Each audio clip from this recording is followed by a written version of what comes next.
हॉस्पिटलमध्ये मागचे 10 वर्ष न्यूरोसर्जन म्हणून कार्यरत आहे.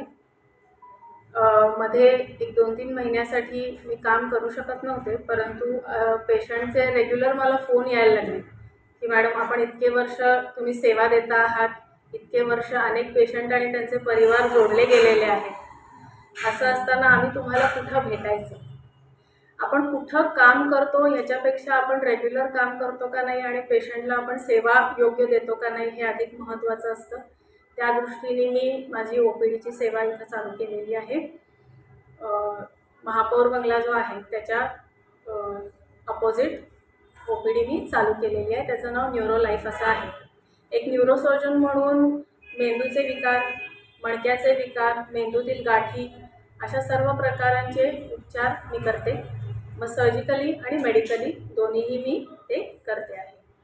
तर जे आधीपासून लोक जुळलेले आहेत माझ्याबरोबर आणि जे नवीन पेशंट येत आहेत त्या सर्वांनी या सेवेचा लाभ घ्यावा.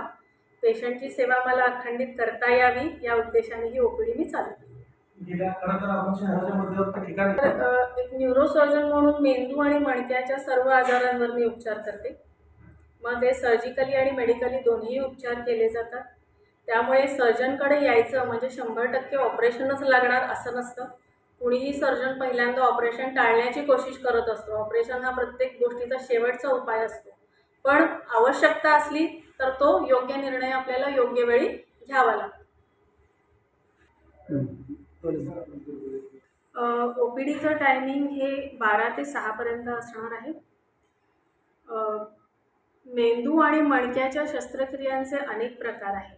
मग ते मायक्रोस्कोपिकली असू दे, एंडोस्कोपी किंवा दुर्बिणीतून असू दे, सर्व कार्यक्षेत्रामध्ये मी मागचे 10 वर्ष सोलापूरला अखंड सेवा दिलेलीच आहे आणि तीच अखंड सेवा मला कंटिन्यू करता यावी आणि पेशंटची सेवा करता यावी या दृष्टीने मी ही OPD चालू केली. असं आहे की सोलापूरमध्ये अनेक न्यूरो सेंटर्स आहेत आणि सर्व डॉक्टर अत्यंत सहकार्यपूर्ण आहेत. त्यामुळं आणि इतके वर्ष मी इथं असल्यामुळे सर्वांशीच माझे चांगले संबंध आहेत. त्यामुळे जिथे न्यूरो ऑपरेशनची सोय आहे तिथे मी ते करेन.